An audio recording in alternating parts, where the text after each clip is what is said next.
I never thought a 10-day business trip would end up costing my neighbors nearly everything they thought they were building. I'm serious. If you'd asked me back then what the biggest problem in my life was, I probably would have said something boring, like rising property taxes or the fact that my truck was making a weird noise every time I turned left. Nothing dramatic. Nothing worth telling strangers on the internet. Then I came home and found the beginning of somebody else's dream house sitting right in the middle of my land. And the craziest part? At first, they acted like I was the problem. Now, before I get into all that, let me paint the picture. My name is Ethan Walker, and for nearly 12 years I've owned about 5 acres outside a small town in western Tennessee. It's the kind of place people move to when they're tired of hearing traffic every morning. You can sit on the porch at sunset and hear absolutely nothing except wind moving through the trees and maybe a tractor half a mile away. That peace was the entire reason I bought the property. The driveway runs through an open field before disappearing into a patch of hardwood trees where my house sits. Most of the surrounding land was undeveloped. Just fields, old fencing, wildlife, and space. For years the parcel next to mine sat empty. Nobody touched it. Then a couple named Grant and Melissa Harper bought it. At first they seemed perfectly normal. Friendly enough. We'd wave when passing each other on the gravel road. We talked once about a storm that knocked down a few trees. Another time Grant asked if I'd seen a lost hunting dog. Nothing unusual. Nothing that made me think this guy would eventually become the center of the most expensive neighborhood argument I'd ever witnessed. A few months after they moved in, I started noticing survey flags near the property line. Bright orange markers. Wooden stakes. Spray paint markings. Naturally, I assumed they were getting ready to build. And honestly, good for them. That's what people do out there. You buy land because you want room to create something. So I thought nothing of it. Then work sent me to Texas for 10 days. I locked the house, checked the mail, threw a duffel bag into my truck and left. Simple as that. At the time, the lot was still mostly empty. No equipment. No foundation. No signs of major construction. Everything looked exactly the way it always had. 10 days later, I turned off the highway and started heading home. About halfway down the gravel road, I felt that strange sensation everybody experiences at least once in their life. You know the feeling. Your brain notices something before you consciously understand what it is. Like walking into a room and instantly sensing something has changed.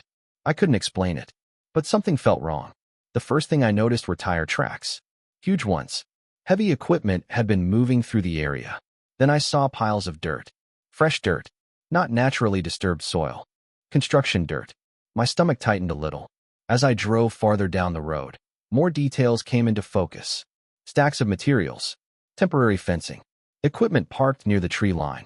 Then I rounded the final bend and slammed on my brakes so hard my coffee spilled all over the center console.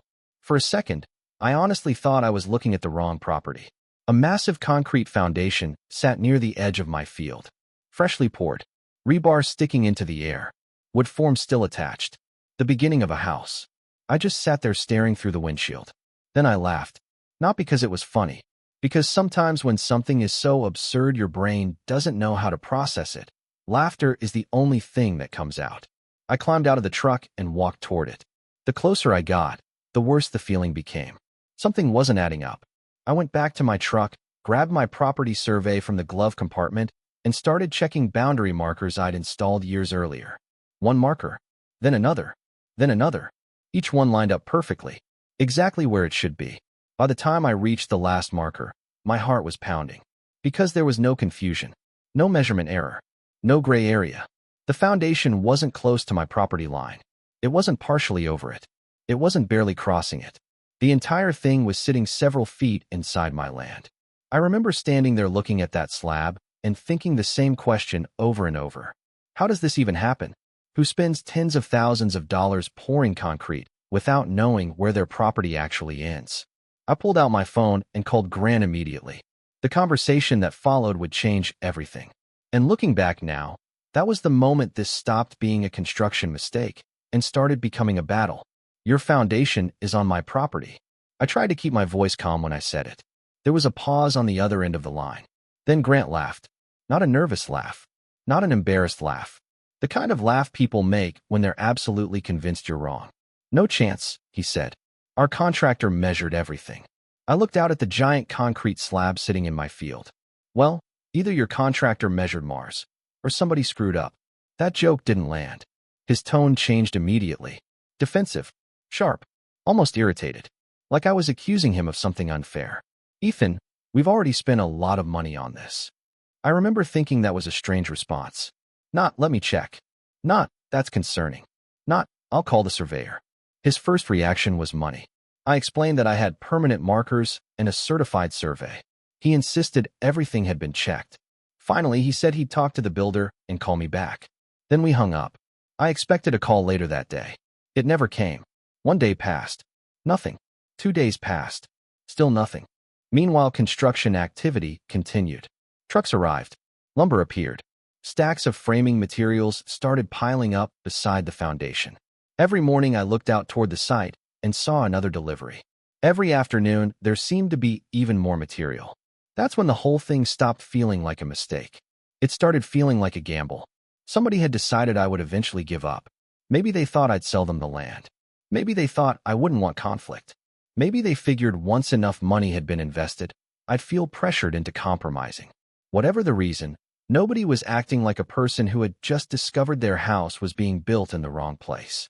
A week later, I ran into Melissa at a local grocery store. I wasn't planning on bringing up the situation. She did. She spotted me near the produce section and walked over. At first she smiled. Then the smile disappeared. Grant told me about your concerns. Concerns? I almost laughed, like I was worried about weeds growing too high. I said, Melissa, it's not a concern. The foundation is on my property. She crossed her arms. Our contractor says everything is fine. There it was again. The contractor. The magical contractor apparently capable of overriding property boundaries. I asked a simple question. Have either of you actually looked at a survey? Her expression told me everything. She hadn't. Neither had Grant. They were trusting someone else completely. And because they wanted that house so badly, they were believing whatever supported the outcome they wanted. As I drove home that afternoon, I kept thinking about something I'd seen countless times in business. People don't usually get destroyed by one giant mistake. They get destroyed by doubling down on a small mistake because their ego won't let them admit it exists. The more money they spend, the more committed they become. The more committed they become, the harder it gets to turn around. It's a trap, and I had a feeling Grant and Melissa were already neck-deep in it. A few days later, I stopped treating the situation like a neighbor dispute. I hired an attorney. His name was Marcus Hale. Older guy, calm voice. The type of person who somehow made bad news sound reasonable. I brought him every document I owned. Original survey, property records, boundary maps, photos, everything. He spent less than 10 minutes looking through the paperwork. Then he leaned back in his chair. I think you're right. That felt good to hear. Then he added something even more important. But if this ends up in court, I don't care what either of us thinks. We need certainty. That became the turning point. We ordered a completely new professional survey. Independent, current, detailed, no shortcuts, no assumptions. For the next week, I watched construction supplies continue arriving while we waited for the results. It was honestly surreal. Every truck felt like somebody pouring gasoline onto a fire. One afternoon, I sat on my porch drinking coffee while a flatbed unloaded wall framing materials. I remember shaking my head and thinking, these people are building a financial time bomb, and they don't even know it. Then the survey arrived. I'll never forget sitting across from Marcus when he opened the packet. The surveyor had documented every measurement, every boundary, every structure, everything. Marcus looked at the map. Then he looked at me. Then he slowly pushed the survey across the desk. I didn't need him to explain it. The answer was obvious. The entire foundation sat on my land. Not part of it. Not most of it. All of it. Every square foot. For a few seconds, neither of us said anything. Finally, Marcus nodded. Well, he said quietly, that settles that. The next step came fast. Certified legal notice. Official findings. Professional documentation. Everything laid out clearly. The letter gave them 2 options. Option 1. Remove the foundation voluntarily. Option 2. Refuse, and I would remove it myself while pursuing every legal expense associated with the process. Simple. Professional. Crystal clear. The letter was delivered. A few days later, their attorney responded. And honestly, that response told me everything. Because buried inside several pages of legal language was a sentence that practically screamed the truth. They called it an honest mistake. An honest mistake. Not a disagreement. Not a disputed boundary. Not conflicting surveys. A mistake. Then came their proposal. Would I consider selling the affected portion of land? Would I grant an easement? Would I work with them to preserve the foundation? In other words, they knew. They absolutely knew. They just didn't want to pay the price for fixing it. Now I'll admit something. For about 24 hours I actually considered it. Not because I felt sorry for them. Because financially it could have worked. Sell the land. Take the money. Avoid the headache. Move on. That option sat in my mind all night. But every time I imagined agreeing to it, something bothered me. Actually, two things bothered me. First, that section of land was where I'd always planned to build a workshop. A place for woodworking, projects, storage, my own space. Second, and this was the bigger issue, I couldn't shake the principle of it.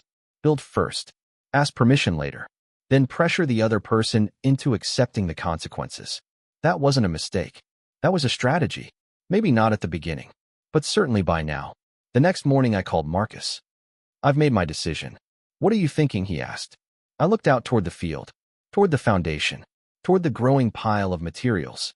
Then I said the simplest sentence of the entire ordeal. Tell them no. There was silence. Then Marcus chuckled softly. I was hoping you'd say that. At the time, I had no idea that refusing their offer was about to trigger the most dramatic week of the entire conflict. Because instead of backing down, Grant and Melissa decided to push even harder. And that's when the excavator entered the story. The funny thing about stubborn people is that they usually mistake patience for weakness. Grant definitely did. A few days after we rejected their proposal, another delivery truck showed up. Then another. More lumber. More materials. More money being poured into a project that legally shouldn't have existed. When Marcus heard about it, he called me. They're taking a very expensive gamble. I remember standing on my porch looking across the field. What happens if they keep ignoring this? There was a brief pause. Then he said something that changed everything. If they won't remove it, you can. For a second I thought I'd misheard him. You mean tear it down? If it's on your property and all legal requirements are satisfied, yes. The silence that followed felt strange. Not exciting. Not satisfying. Just final. Like hearing the last click of a lock. The next 2 weeks became a mountain of paperwork. Survey crews returned. Photographs were taken. Measurements were verified. Documentation was assembled. Every conversation, every notice, every deadline, every response. Marcus wanted everything airtight. And honestly, he was right. People imagine property disputes are won by emotional speeches and dramatic courtroom moments. They're not. They're won by boring evidence. The side with the best paperwork usually sleeps better. Eventually, the demolition date was scheduled. Tuesday morning, 8 o'clock. I barely slept the night before. Not because I was nervous.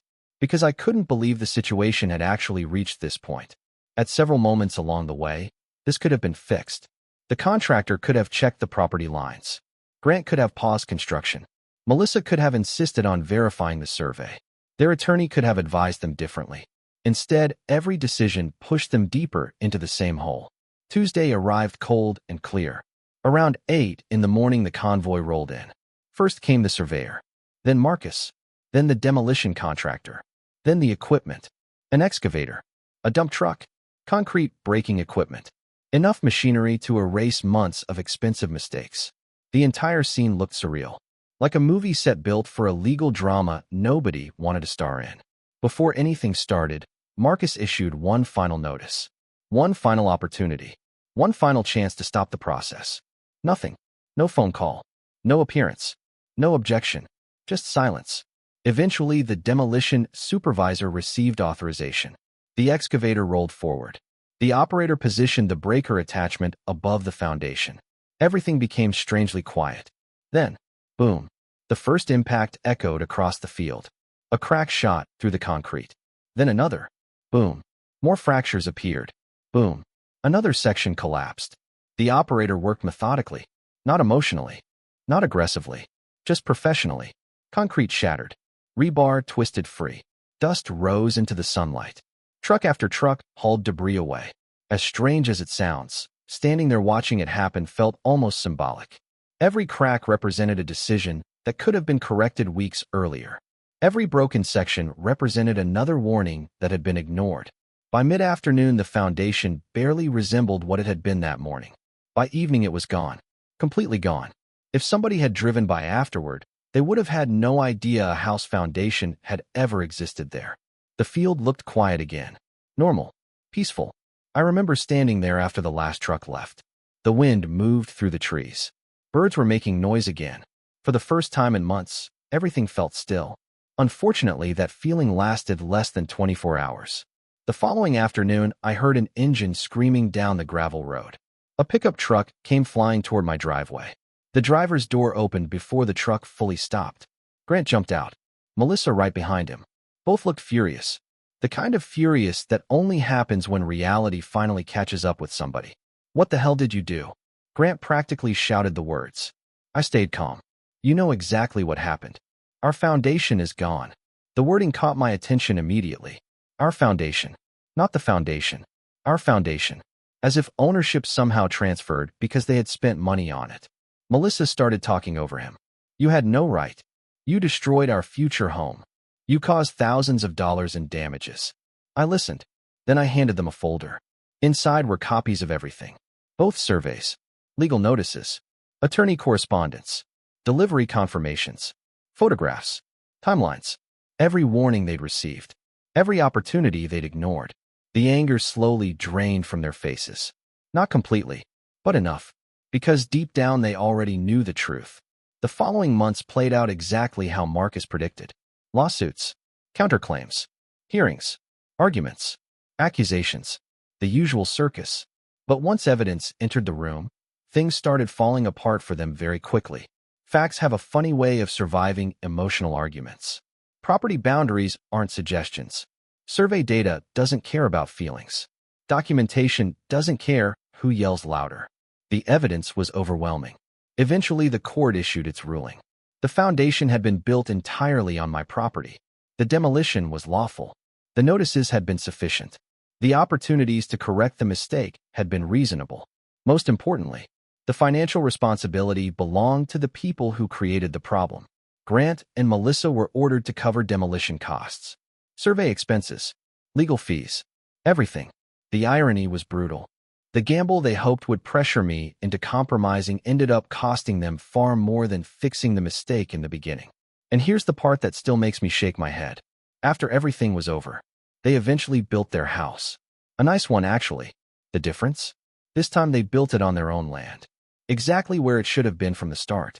A year later, I was standing in that same field watching the sun disappear behind the trees. Grass had grown back. The tire tracks were gone. The drama was gone. Nature had already started erasing the evidence. And that's when something occurred to me. The strangest part of the entire story wasn't the foundation. It wasn't the demolition. It wasn't even the courtroom. The strangest part was how many opportunities existed to prevent all of it. At almost every step, somebody could have simply said, "Wait, maybe we're wrong." But pride got involved. Then money got involved. Then ego started making decisions. And once that happens, common sense usually packs its bags and leaves. To this day, people still ask whether I should have just sold them that piece of land and avoided the entire fight. Honestly, I understand both sides. Part of me sees the practical argument. Take the money. Move on. But another part believes some principles matter. Boundaries matter. Accountability matters. And rewarding bad decisions usually creates bigger problems later. So now I want to ask you, if you were in my position, what would you have done? Would you have sold the land and avoided the conflict? Or would you have stood your ground after someone built first and asked permission later? Let me know in the comments, because I can tell you from personal experience, people have very strong opinions about this one. And after everything that happened, I'm still not sure which answer creates the bigger lesson.